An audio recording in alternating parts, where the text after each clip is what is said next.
Edmonton Elks, they fall to the Calgary Stampeders 28-7 in the Labor Day Classic. The Calgary Stampeders now have this Labor Day series at 39-38-1. The Edmonton Elks, they dropped to 4-7 on the season. Good evening. Welcome to the Green and Gold Postgame Show live right here on Edmonton Sports Talk, your clear choice for Edmonton sports, live at the Canadian Brewhouse, University Ave, here in Calgary, not too far from McMahon Stadium. I am Adam. 7 of those points essentially came from a punt return. So you're holding Calgary to 21 points. You don't score a touchdown.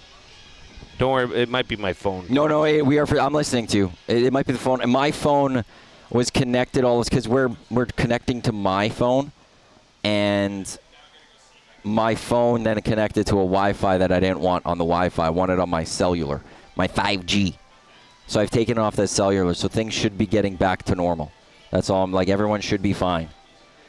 The choppiness and all that should be going away. Just throwing that out there. When you're in Calgary, strange things happen, Matty. Well, let's figure your internet out. Come on, what are we doing here? Well, yeah, everything is like I do wonder, is this Calgary on an off night, or is this just who the Calgary Stampeders are? And I on our Uber ride back here, I said, are they? I brought up, are they just that snake that slowly suffocates you, and slowly does it, and then finishes you off, where they don't need to be great all the time. It's when they need to step up, they'll be great. And this is what the Bombers have been over years past. The Bombers were that team that would just come and play football. And they wouldn't give you their best because they don't need to give you their best because they're going to beat you, because what they do is they generally play mistake-free football. And the Calgary Stampeders today played relatively mistake-free football. And in those moments when they need to elevate, in the moment you need that drive, in a moment that you need to go put up a point, this team then could just step up and go do it. And that's who, it seems like the Stampeders are. They're reminding me of the Blue Bombers right now in that sense, that I don't know if it's an off night for them as much as, I could point to that Saskatchewan game that they played in week 12. They had 14 points. They were down 15-14 going into the second half. And then they put up 18 unanswered in the second half and finished this game off. I feel like that's just who kind of the Stampeders are, that the difference in this game was ultimately the mistakes. It was the Elks made the mistakes, and the Stampeders did it. And the Elks aren't a team that are good enough yet to make mistakes and overcome them.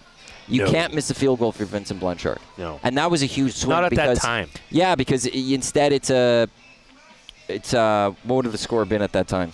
I'm trying to remember, because it completely changed that ballgame, because it was 13-4 in the end. It would have been 10-6. You're going in a half down 4. Instead, you only get one. They quickly get a pass interference call. They get a field goal.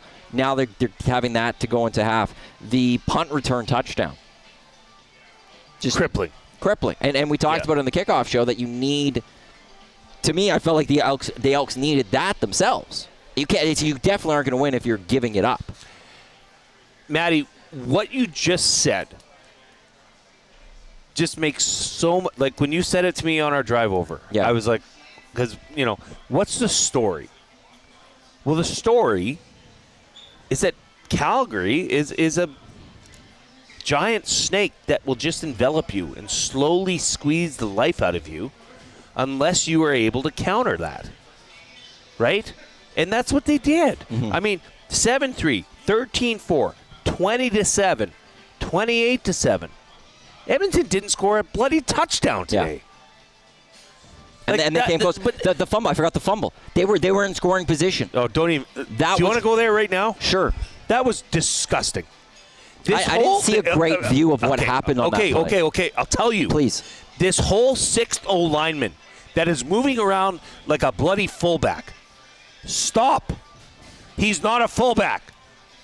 He's an offensive lineman. Stop moving him in motion. This is it's not utilized well. If you want to have a sixth lineman, put him on the line of scrimmage. Let him seal an end. Let him peel off and turn and go the other way to set up an off tackle. That is so frustrating. I've said it all year that I don't like Phil Grahovic in that position. You have. I hate it. If the idea of him on the line you've been in favor of, but you hated what they've done with him all year. I hate it. And now he's moved. Why do you have a 300-plus pound person moving behind the line of scrimmage? Riddle me that. Stop. Get rid of it. It doesn't work. And by the way, when he's in as the sixth O lineman, lined up as a quasi fullback, it doesn't work. Every team in the CFL tees off on Edmonton when they have 67 in the game. It's not rocket science. Grow up. Evolve. Throw that out. Like, if I had a piece of paper I could throw out, I would crumple it in my microphone and throw it across the brew house. It's disgusting. And it's not working. 5:47 left in the first half. First down at the Calgary 18. Marching the ball. Marching the field. That was a great drive, too. It was 9 plays, 52 yards. Yes. 9 plays, 52 yards. Worst case, you're kicking a field goal, it's 10-6. Worst. But that felt touchdown drive. Unless a 350-pound person in motion, which, by the way, why? So you have the fumble. Has the ball hit his ass on the way across. Yep. Now, I'm not saying anything negative personal about him. I'm saying the scheme stinks. It sucks. It hasn't worked all year. So the Elks stop. The Elks were 0-2 in the red zone. Calgary's 1 for 1. The Elks had 2 turnovers. Calgary 0. Like, those were the mistakes, and kicking. Well, you can't make those. And that's mistakes. the thing. And to me, that ultimately is that story of this game. When was that turnover, Matty? At what point? The fumble. Yeah. 5 and change in the first half. And what was it? It was 10-6. It was 10-6. It would have been. They could have went into halftime 10-10. Up 13-10. Yeah, who knows how that all fully plays out? No, they were driving. They were moving. No, I know, but that's 10-10. It was 10-3. Sorry. Oh, sorry, 10-3. Okay. So it's 10-10. They went at halftime. Yeah, no, but then there's just a lot of momentum at that point. You're feeling really good. The defense was getting their stops. Offensively, you get the 10 points. Those are the things that you can't do if you're the Edmonton Elks and, third quarter scoring 7-3. And you could also just feel that momentum going in that third quarter. And that was the punt return touchdown. You just felt the air escape the Edmonton Elks, and they weren't able to bounce back, and they gave up 8 in the fourth and couldn't score any points. Do you have You could have another sheet. I printed plenty. There. I didn't do my... Oh, you're... Throw that stupid thing out. Could have used the one I used. It sucks. Instead of wasting one. Get rid of... Put a fullback in there. Hell, put another receiver in there. I don't care. Do something different than that. Everybody knows the game plan there. Jordan Maximic needs to be more creative in that instance. Having a 6th O lineman, I'm sorry, it hasn't worked. Give me one time that has worked. Or a series where that has worked. Not in that type of way. No, on the line ways. Last year worked on the line. On the line, sure. But you're overloading one side. You can now make movements. You can motion guys. You can pull. You can pull a guard. You can pull a tackle. But it's so frustrating. When I saw that, I was so livid. And I was really hot, too. It was hot out there. Well, so I was hot and livid. Not a good combination. Look, we have lots to still get to on this one, but let's get to the one positive. They're the biggest positive of this game. Well, that's the Edmonton Sports Talk presents the Double E bus here to Calgary. And Section X was fire. We had a great drive down. We talked about it on the kickoff show. Jay and I got to that game. We joined our crew in Section X up at the top. If you find it's on our socials, it's on the Double E and the Elk socials. They did something on TSN. We don't have the audio on that, so I'm gonna have to go back and try to find it to hear what was said and what Dusty said about it. Right. They showed Dusty shaking hands with Tommy. Coob was got that big handshake from Dusty. Of all the people that needed one, it was Coob that needed it. Big Uke had his shirt completely open. Hernan was right next to him. Oh, what a beautiful I have crowd. A video that I'll post tomorrow of Jay and I leaving, firing up Section X as we walked away. Oh, it was beautiful. It was wonderful, and we had a great time. We did. And the thing is, even in a loss, we represented it. We had the cowbells, and we were ringing them. We brought the noise on defense. I will say some people in our section need to know, no noise on offense. That's shh. No noise on offense. But on defense, we stood up. We made noise. I don't know if the team heard it. Tommy heard it. There was chants towards Tommy. Yes, he we did heard have a Tommy's tap chant. I was really hoping to see if the Elks scored a touchdown in our side of the field, if they were going to come to our area and point to us. We annoyed some Calgary Stampeders fans and forced them to bring some noise because once the Stamps were making points, they started standing up trying to get in our face. But it's like, whatever, we're at least bringing some atmosphere to your stadium. But you can't beat that. No, it's great. It's great. Section. And, yeah, we owned it. So I'm going to say this right now. I'll talk with the Elks. We're likely doing this again next year. You're going to want to come down. This was a wonderful time. Oh, great. And the camaraderie and the cheering, and that's what this is about. I mean, wins and losses, yeah, they're great, and unfortunately the Double E lost. But you know what? We had a great bonding time. We had a great time with listeners, fans, Double E fans. And I got to hang out with you all day. Yes. I've only been in 2 Ubers with you in my life, and they were both today. 3. Here, there, here. Oh, yeah, right. We had one. We were driving by what Jay thought was the Olympic Oval. And It was the Olympic Oval. And this person, what did she say to you? Okay, so we're driving on our way, because we're, in the University District. Yeah, it's pretty cool. It is beautiful. It's a wonderful. Beautiful, and a night like tonight? Very well developed, and we're driving. We're driving by what I know is the Olympic Oval, where they in the 88 Olympics, they skated in the Olympic Oval. I've since heard it's turned into a mega basketball complex. Oh, cool. Anyways, I digress. I said to our Uber driver, I said, "Hey, that's the Olympic Oval, right?" And she said, "Sure, yes, sir." She didn't acknowledge She anything. didn't even speak English. I don't think, no, yeah, she didn't understand what you said. She had no idea what I said. You're welcome. And it was like, Kate, that's yes, where we are. Sure. But yeah, we got 3 Uber rides together, very quick ones. And then just, great time with Nasties, but with also just regular Elks fans who I know aren't all just from the Edmonton Sports Talk family.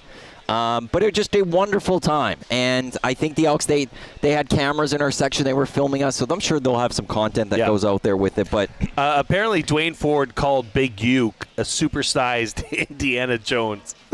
Yeah, and you want to know he did have the Indiana Jones hat on. The best part is Uke's shirt just slowly kept unbuttoning. It was up near the top, and then it slowly a button would go, and then by the time TSN showed up again, because we were on a few times apparently. Yeah. By the time the last one happened, and they did the whole spiel, shirt was completely unbuttoned and it was flowing. So much fun. Hopefully they have a wonderful, safe trip back. And verified McMahon Stadium is a dump. It's awful. It is. It is terrible. I enjoyed the sightlines. You could see the game well. Sightlines. You want to know something? I mean the amenities. I know. Did you go to the bathroom? If they could just gut everything out and rebuild it. Yeah, they could. Best sightlines. There was a throw, and I know you saw it. Yes. Cody Fajardo, where at any point, if you're watching on TV too, you're like, who's he throwing to? And then Grant, I think, comes in and grabs it. Comes and grabs it. But it's for us, we don't get to go to games as much anymore. Right. And it was great just seeing some parts of the game. That's a great point. And a couple, there was a play where Cody Fajardo threw it into the end zone, and he sort of pump faked it to a guy that wasn't running into the end zone, and I saw the Calgary DB start coming in. And then Cody went to the guy in the end zone, but the DB caught it, and he went up, and there was 2 men. But that's the stuff you don't see on TV. I know the play. That is when they went to the end zone 2 times in a row. Yeah. And that's why I'm still sticking to this. Cody had a bad night. Cody Fajardo had his first glimpse of, because we haven't seen that. We haven't watched that. No. Cody's been pretty flawless up till this point. An interception here or there. But he missed reads today. He missed major reads. And combine that with when Calgary's defense is pinning their ears back in the 3rd and 4th quarter, and you can't adjust. Do you remember we had this conversation, Matty, where we said, hey, wow, Jordan Maksimic adjusted. Yeah. He went away from the run. Yeah. I was sitting in front of you and Kayla, and I said, if they run the ball one more time, I'm going to puke. And what was the next play? First down. For a -1. Get creative. How many screen passes did you see from the Elks tonight? 1 I could recall. 1. How many wide receiver screens did you see? None. How many misdirection run plays did you see? They are stuck in their tracks on this bloody zone read. And it stinks, especially when they bring in a 350-pound person that can't really move and fill holes. Put him on the line. I mean, if you're going to do that, say, okay, we're calling it. Or, hey, Matty, what about this? What about you bring in big old 67? Because I like a good guy, nice guy. He's doing what he's supposed to do or trying to. Why not run a play action off that? And surprise everyone. Do you know what's interesting? Because as soon as he comes in, guess what Calgary does? They flush out a nickel cover guy and bring in another stout guy. Like, I saw it. It's happening. I don't know how much you focused on. We played the 2015 Grey Cup game on the bus ride down. Mm-hmm. Did you focus on that game much? I watched a lot of it. It was beautiful. Did you see how well that offensive was run? And I know the stories have come out. Like, I'll give Steve McAdoo somewhat credit for that because he was the OC in that time, and it's like the stretch of his career that he had the best OC. But the other side to that is Mike Riley apparently made a lot of calls at the line and changed plays. That was it. Like, where's that offense? Like, there were, to your play actions, there were even just, and look, this isn't a Trey thing. This is Cody can run. Cody showed it tonight. He can be mobile.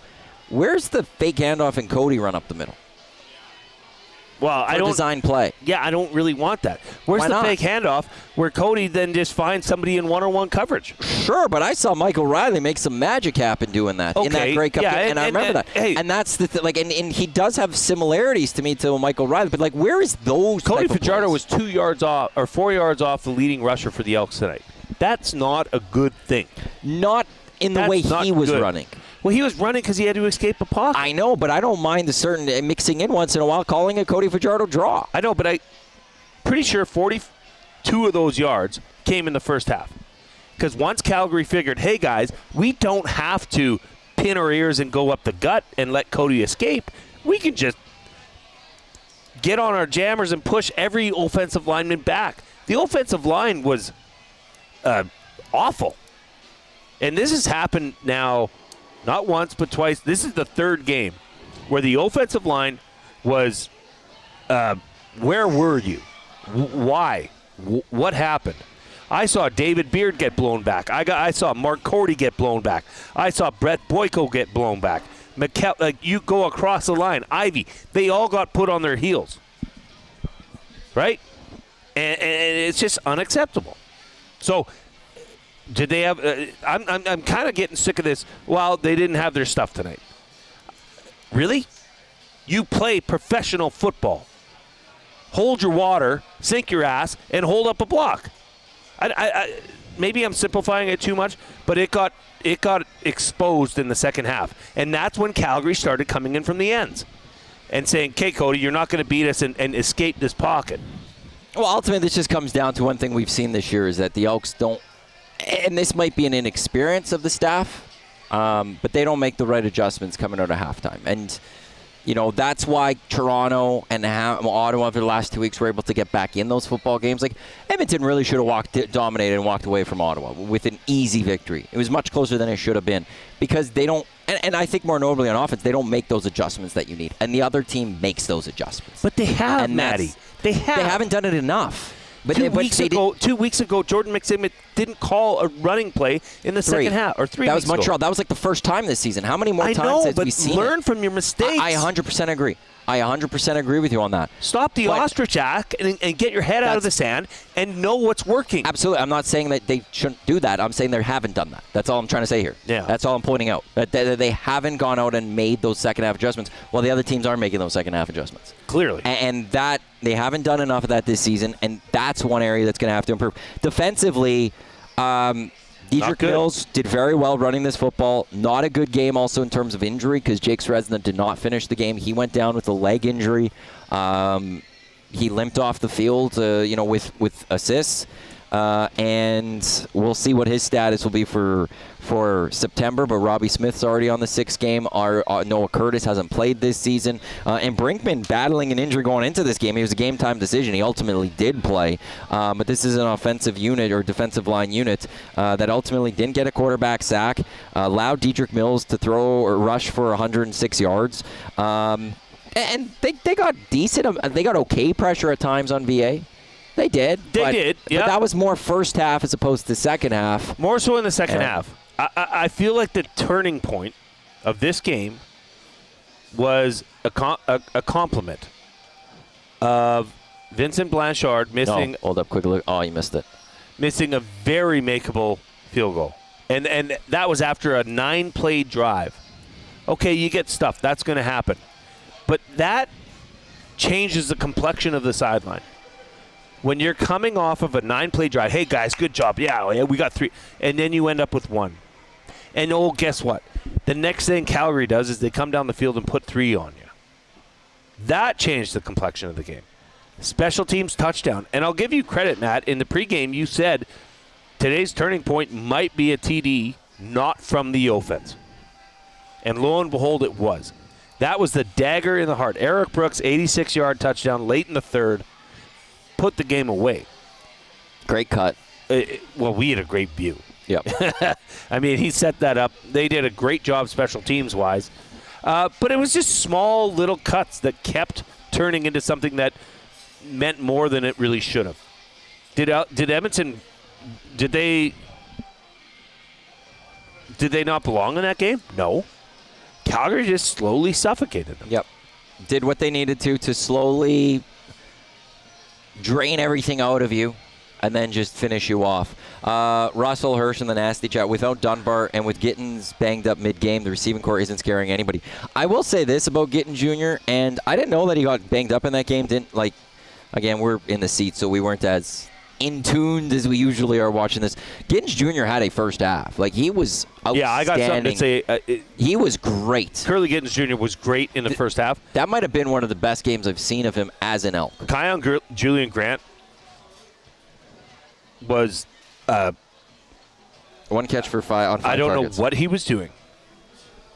He gave up on 2 balls. 2 deep balls. That should have been completions. 1 in the end zone, 1 down the field. Run your damn route. That is the first thing they tell you as a receiver. Don't worry where the quarterback's going to put it where it is. He gave up twice. Inexplicable. Don't do that. You can't do that. Cody's putting the ball where you're supposed to be, and you stop your route because you don't think the ball's coming to you? Unfathomable. It really is. As a now number 1 or 2 receiver on this team, given that Dunbar Jr.'s out. You're number 2. That is not good. Well, I'll tell you one thing. If he's doing things that the receiver shouldn't do, the guy that will know that quicker than anyone else is his general manager. Yeah, well. He'll make note of that. I'm not saying a cut, but when he's evaluating this team at the end of the season, he'll remember plays. He'll remember games. He'll remember things like that. He'll remember things like Kyle that. Julian Grant from tonight, because there was 2 instances, point blank, that he gave up on a ball, and you just can't do that. And you certainly can't stop running your route. No, I didn't pick up on that. As you say that, that's just one of those things. You play to the end. You play to the whistle. You don't. That's a quitting. That is a quitting thing, and you just don't do that. Not in sports. When you're at this level, you finish your games. No, it's one of the things that annoys me most. We watched it, back in the past with the Oilers of the Decade of Darkness, Elks over a number of years as well.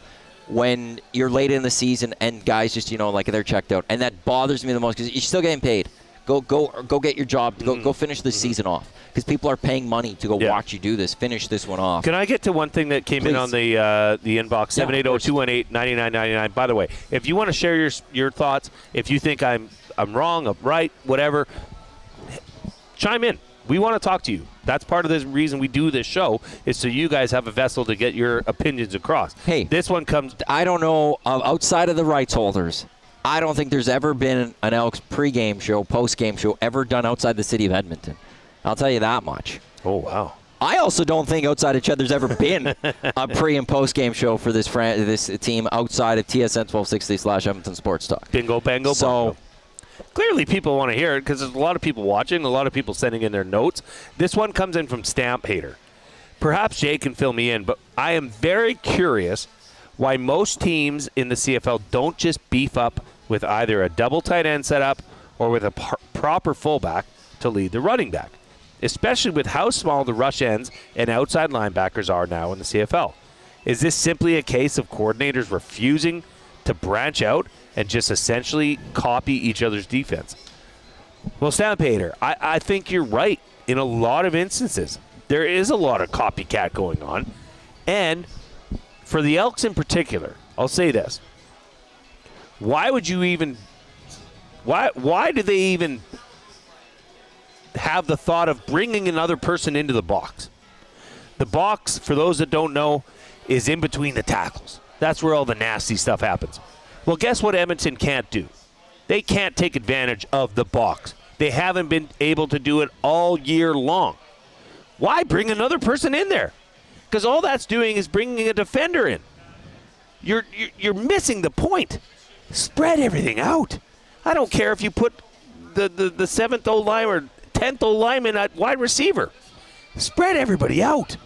Why are you bringing everything in and saying to the Stampeders, hey, we're coming at you. Beat us.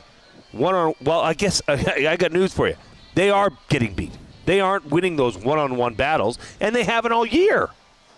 So although I appreciate your thoughts, and yes, I do believe there's a bit of a copycat sentiment going on throughout the league. For the Elks, I would say if you can go with 4 O-linemen and bring in an extra receiver or a skill player, do it and get the ball out of your hands. Have somebody in space that can make plays. Because what I've been – well, tonight was a tough night for the O-line, and like I said earlier, I'm sick of saying that. But this whole 6th O-lineman thing, this motion player that's 360 pounds, really? You have Tanner Green. He's a fullback. He just jumped over a red-black player last week. Jumped over him. He's athletic. It just baffles and bongles my mind. I always love you on our post-game shows. I'm loving you tonight. You're going off, and you're going off in a very tactical way at times too, which I really enjoy. They're bringing that to the show, so thank you. Well done. Thank you. Do you want to say so? You're not done with me yet either, by the way. You have 3.5 more hours with me. Yeah. Yeah. Now, because I don't know, how many stops do we get? Stops? Yeah. You think Dusty makes a stop in Red Deer? Oh, I don't know. It's up to the driver. For a washroom break? I can go through, but... Oh, see, that's the only thing. That's why I'm a little worried about the drinking liquids right now is... There might be a chance I'm I need to stop. And I don't want to be that guy. We can pull over and take a leak. I don't want to be that on guy. The side of number 2. That's no. That I have no problem with.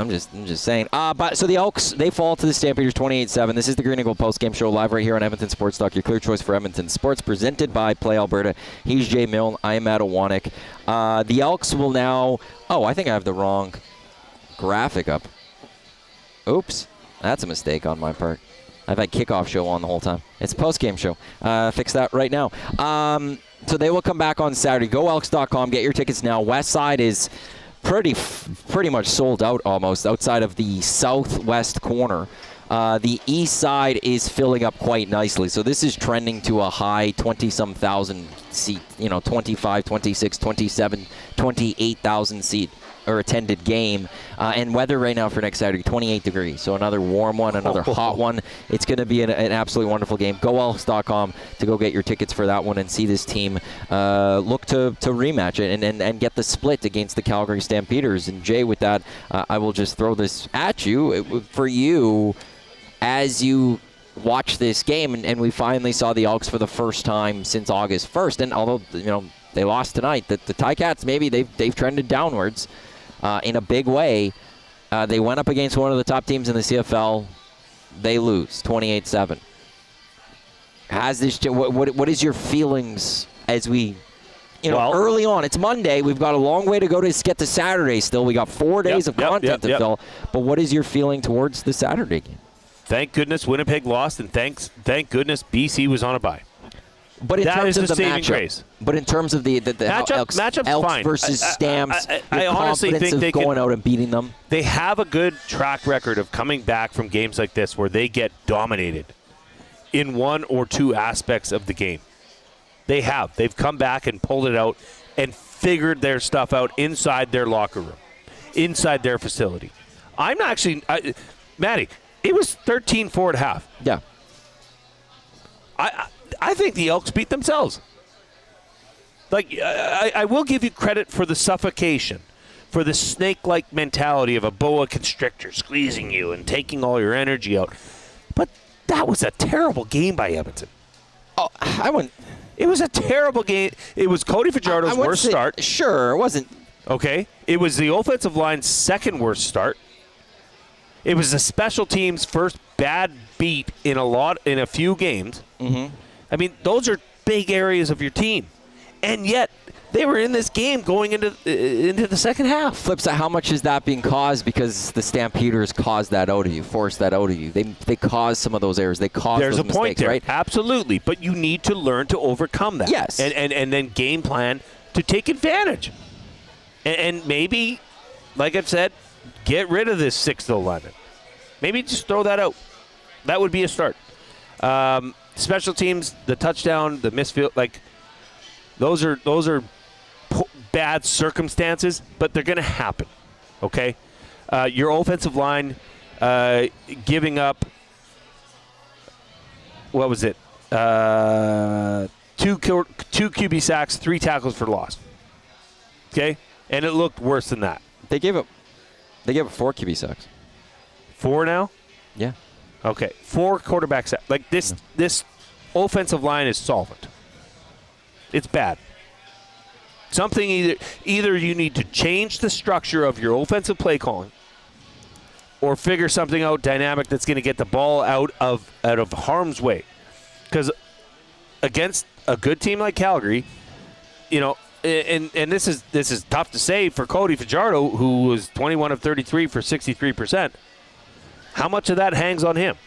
You know, I've seen the remarks in the nasty chat. I've heard it in our Section X. Well, Trey Ford. Okay, that's fine.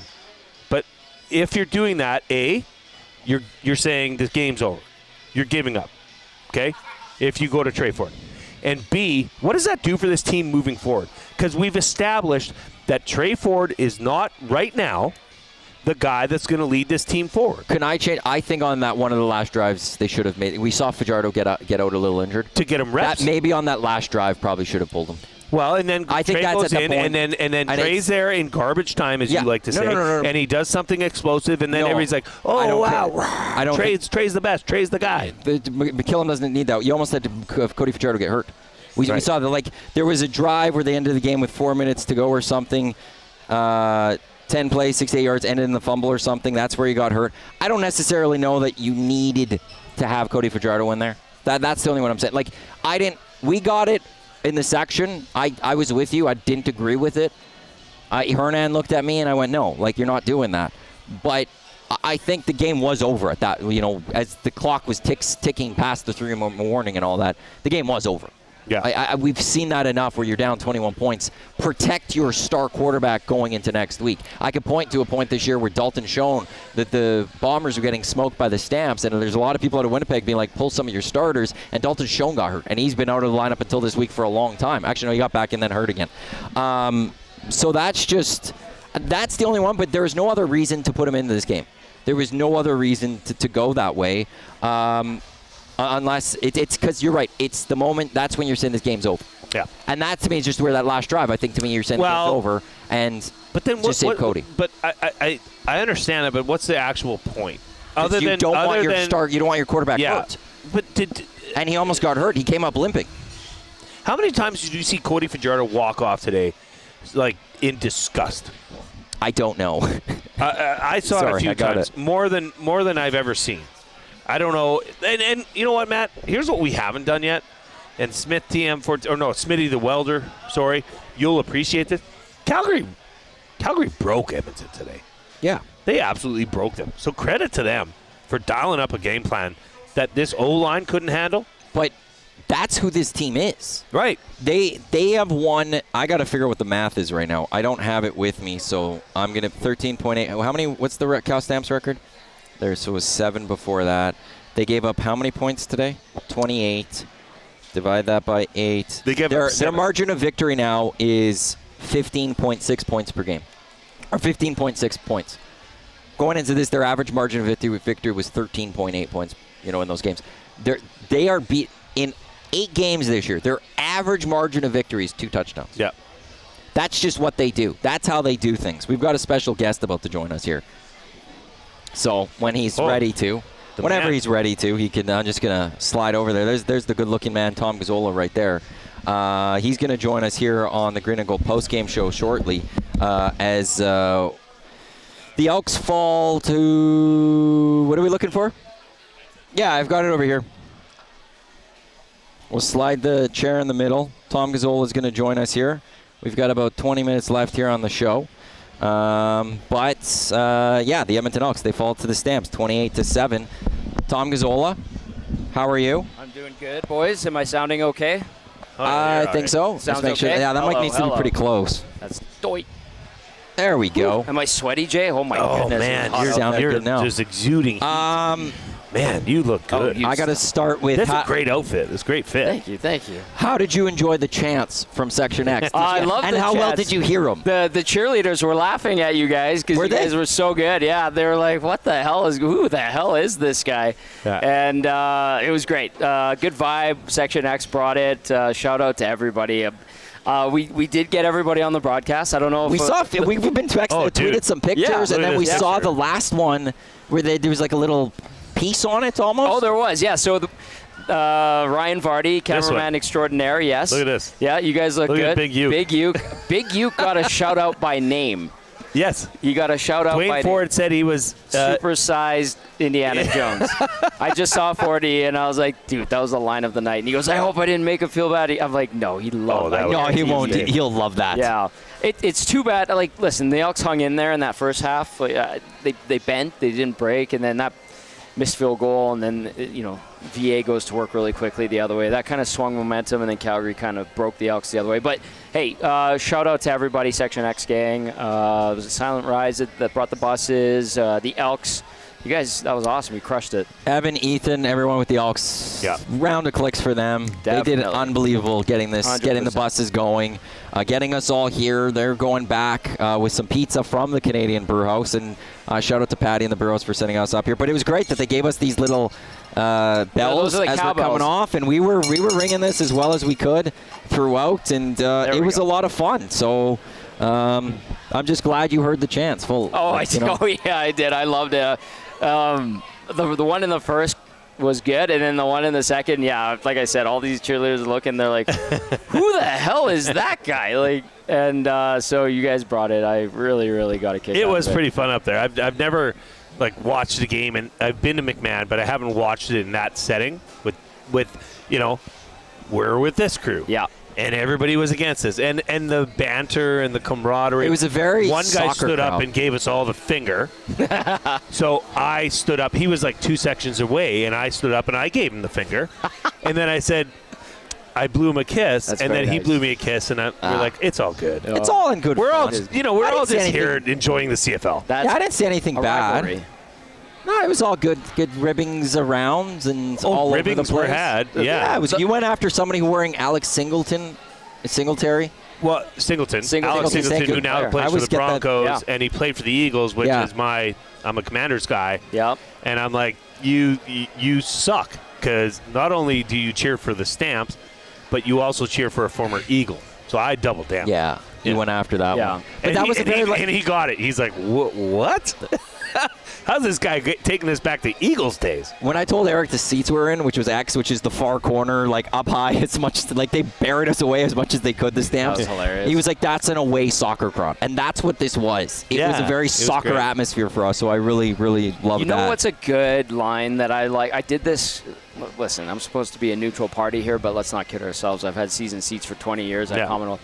I remember going and visiting friends that live in Red Deer, like close family friends, and they had a good connection to the Stampeders, and it was the Labour Day rematch. And I was like, okay, I'll go over and say hi to them.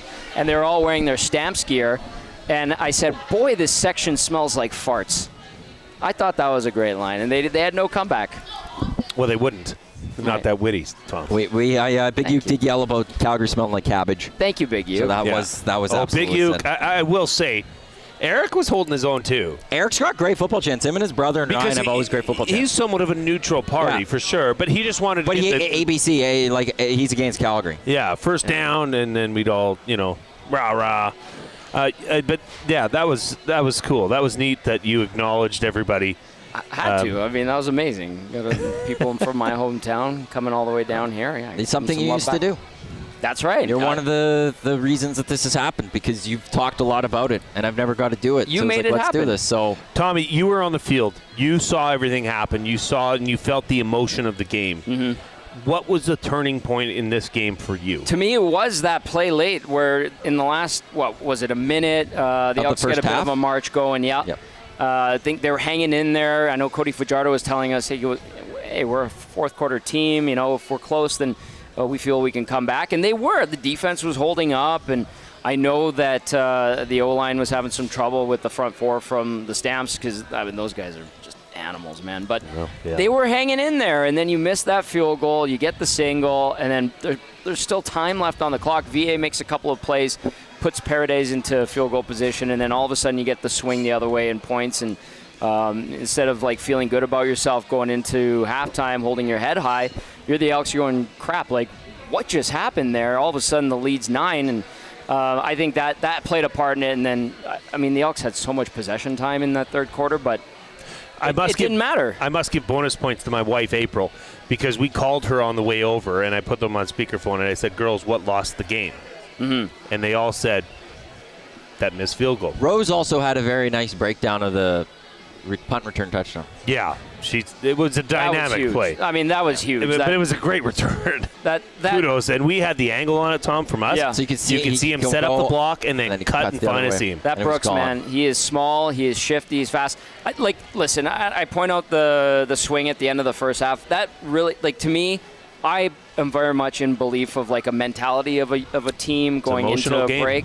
And it's how you respond coming out of a break. Halftime's the only break in the football game outside of TV timeouts and the 3-minute warning. But I thought that was a bit of a shot to the pills, the way it swung there. But you're right, that play with Brooks going all the way, taking it to the house. That was the most exciting play of the game, obviously.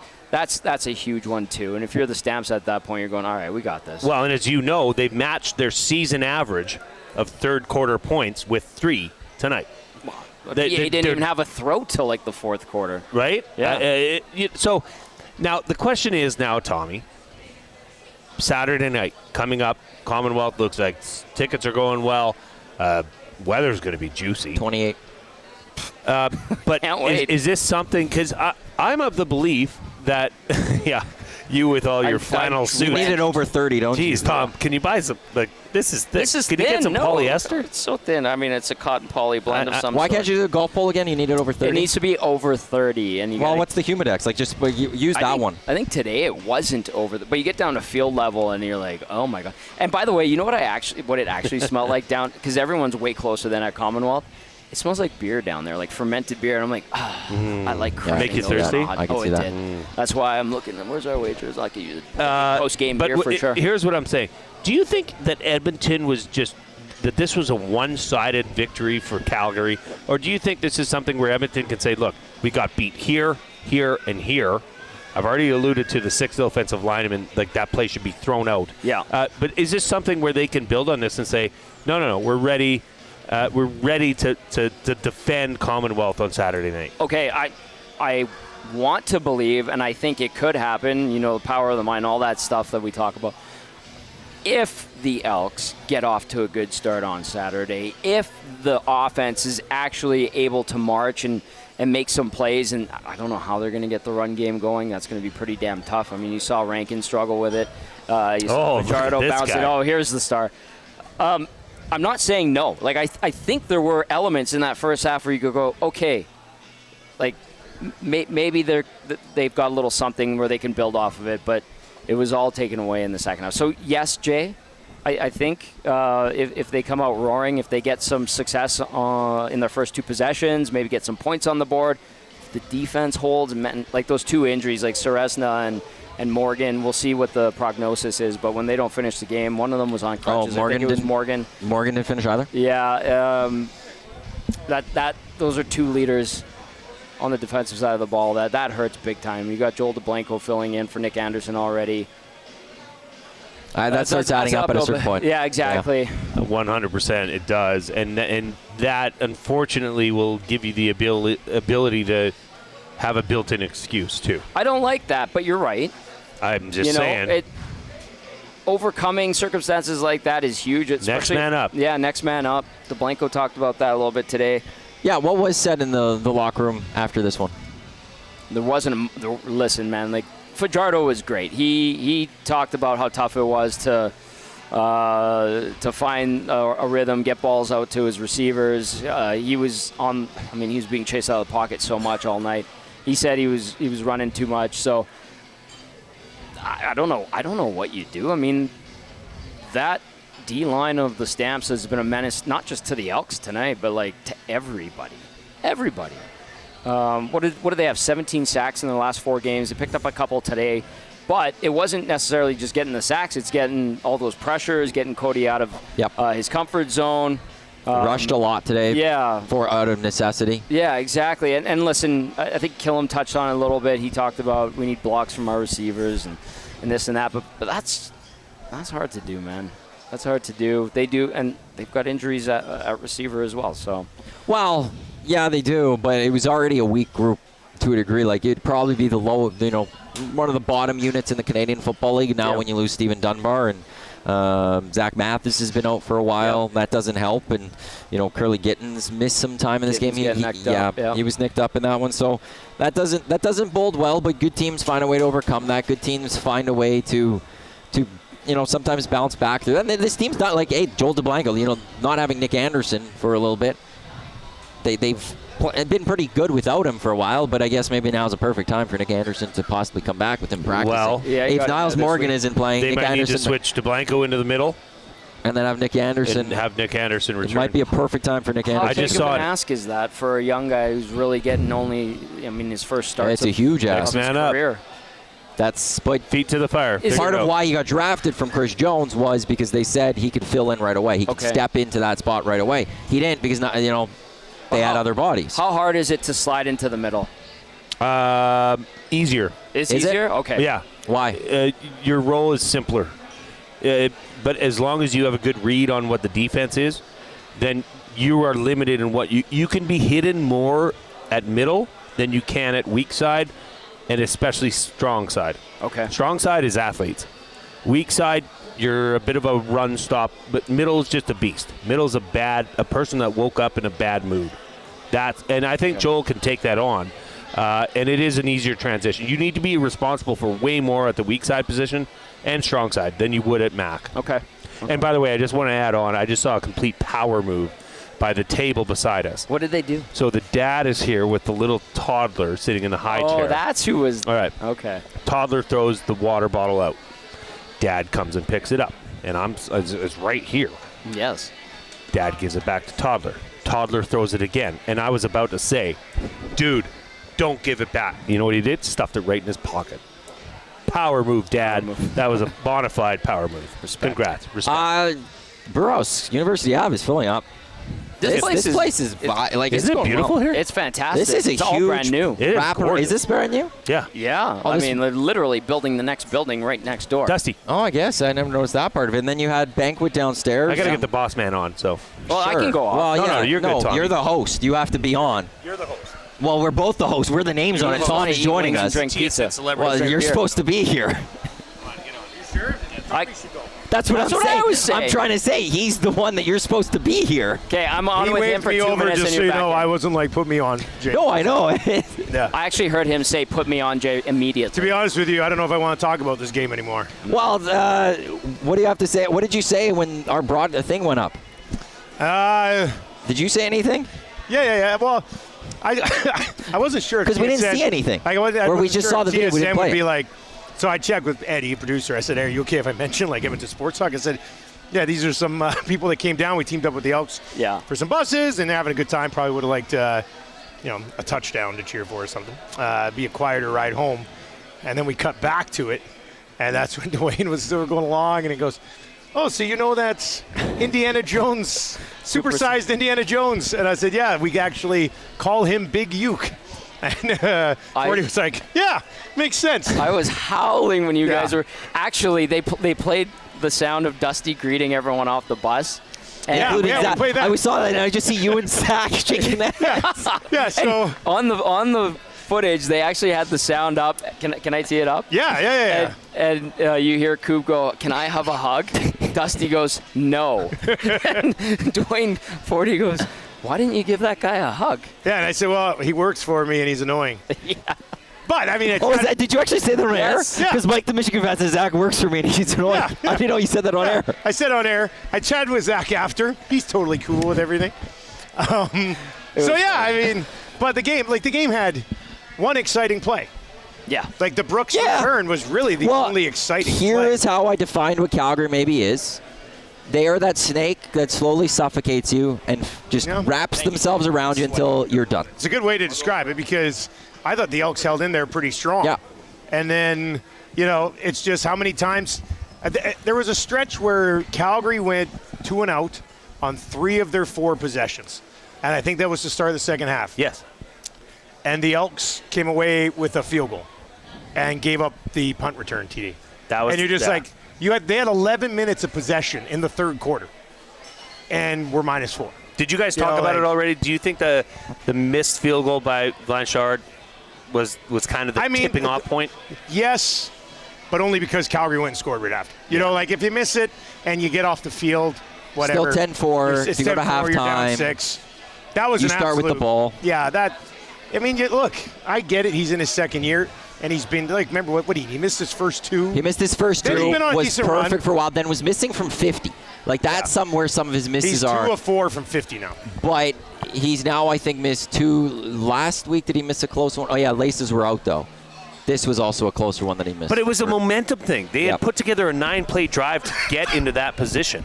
Yeah. And then to come out with a single is gut-wrenching for your defense, for your offense, and everything after that, specifically offensively, crumbled.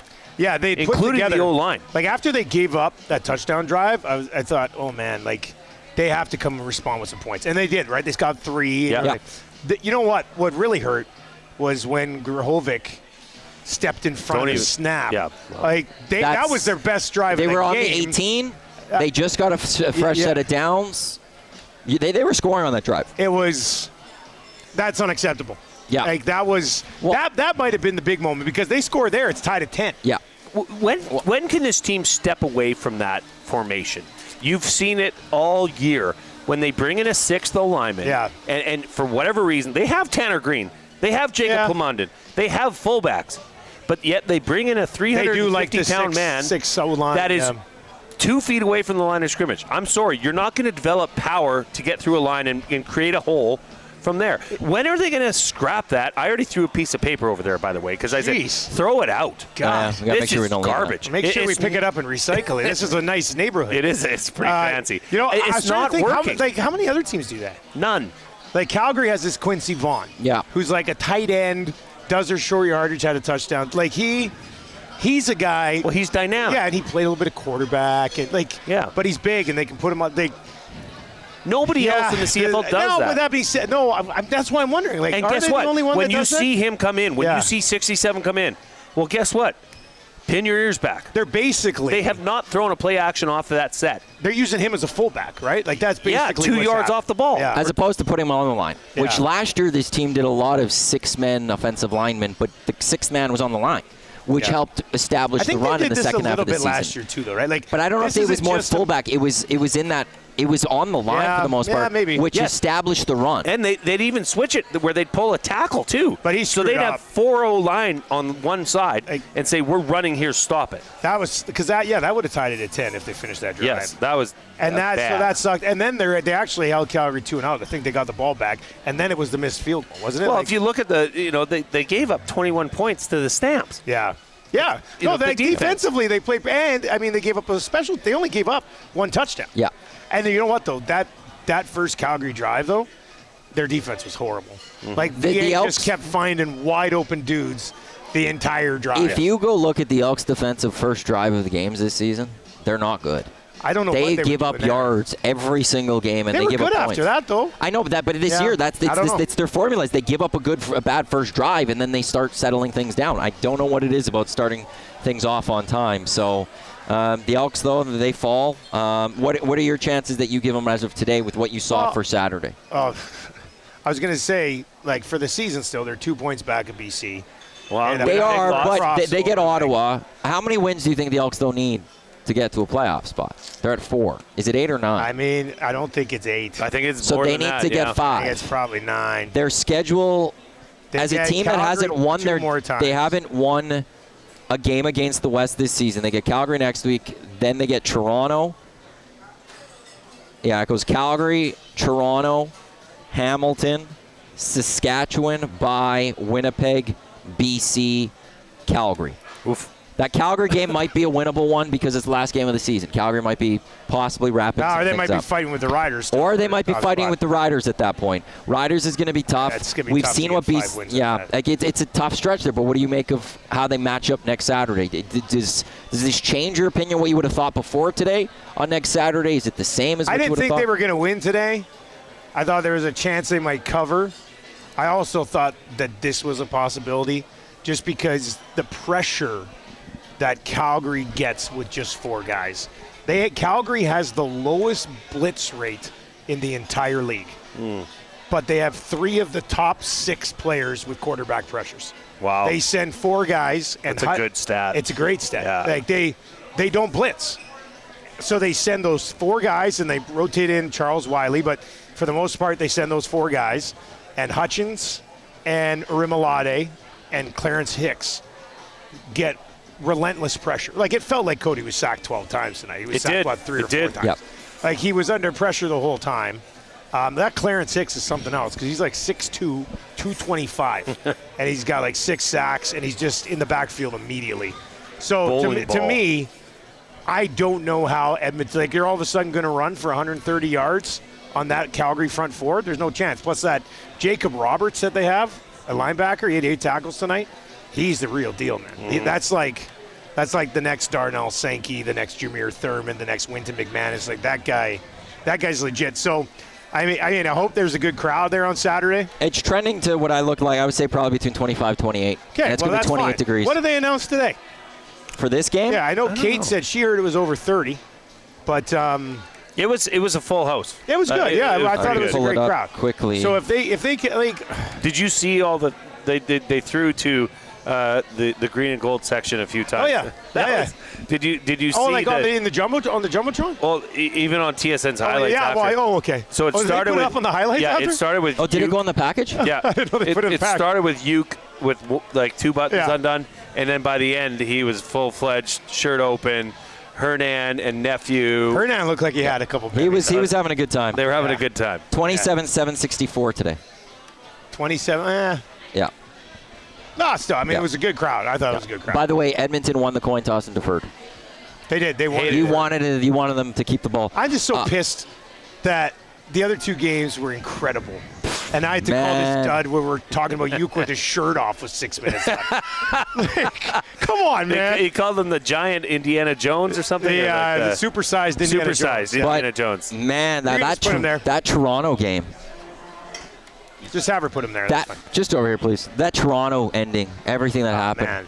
It was amazing. It was ridiculous. I think that was better than last night's finish. And last night's finish was awesome. It was fantastic. Unreal.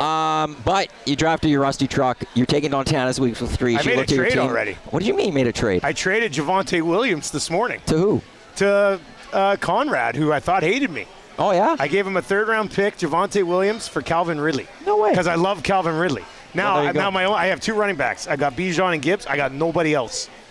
But I've got Neighbors. He's Kevin got a Millen, ridiculous team. Calvin Ridley, Chris Olave as my 4 receivers. Spicy. But I only did it because I knew he was mad at me for last year. So I just put in the offer. I was like, there's no way he's going to accept it. And then he accepted it. Oh. So I guess I made a trade today. I like how you guessed you made a trade today. Dusty, next time we hear you on Edmonton Sports Talk, you're going to be on FM radio as well, on Cruise FM, Wednesday morning 6 o'clock. When was the last time you did FM hosting? Fort Mac? Rock 97.9 in Fort McMurray. Yeah. When was that? Do you remember? 2009, before I moved here. I remember our boss at the time, he kept calling me and James in, my co-host. He's like, you guys need to get on Twitter. It's the next big thing.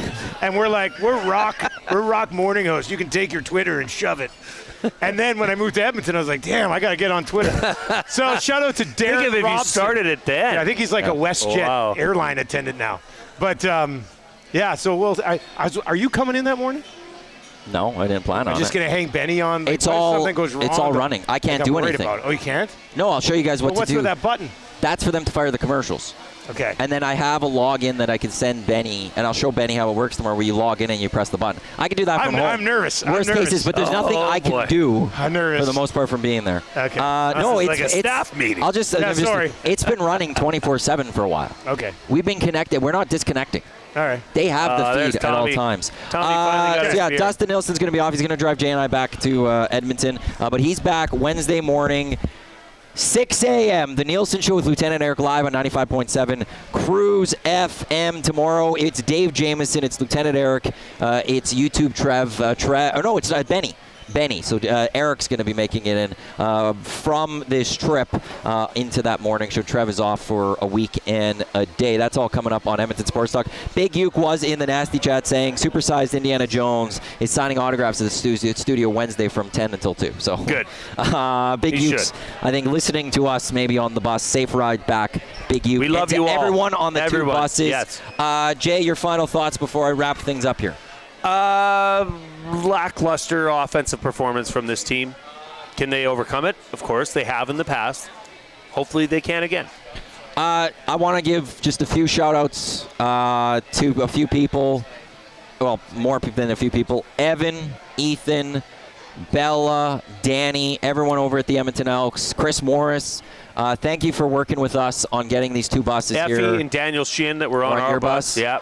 Thank you very much for getting these two buses with us, working on with this the Canadian Club for a couple free beverages on those buses.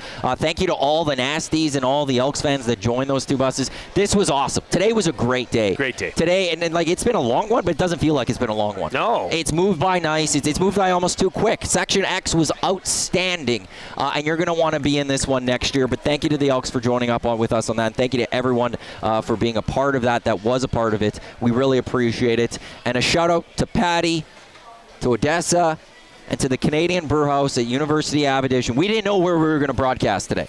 And then I saw there was a brewhouse. I reached out to Patty. Patty connected with me, Odessa here, and it was done.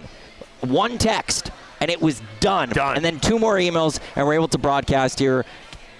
Enemy territory allowed us in, so we really thank them for that. Always check out the Brewhouse in general.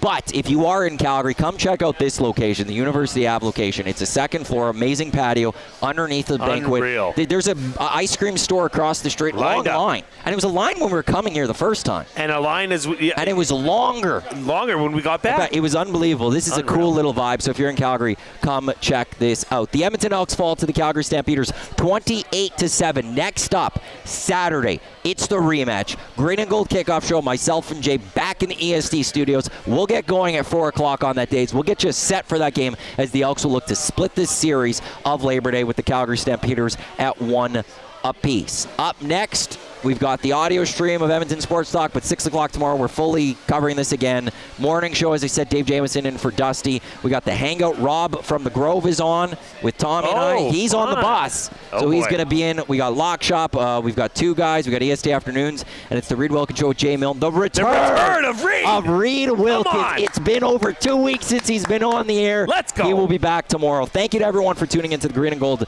kickoff and post-game shows live right here on Edmonton Sports Talk. Your clear choice for Edmonton Sports, presented by Play Alberta.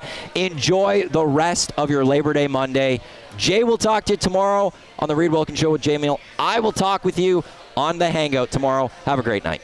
Thanks for tuning in.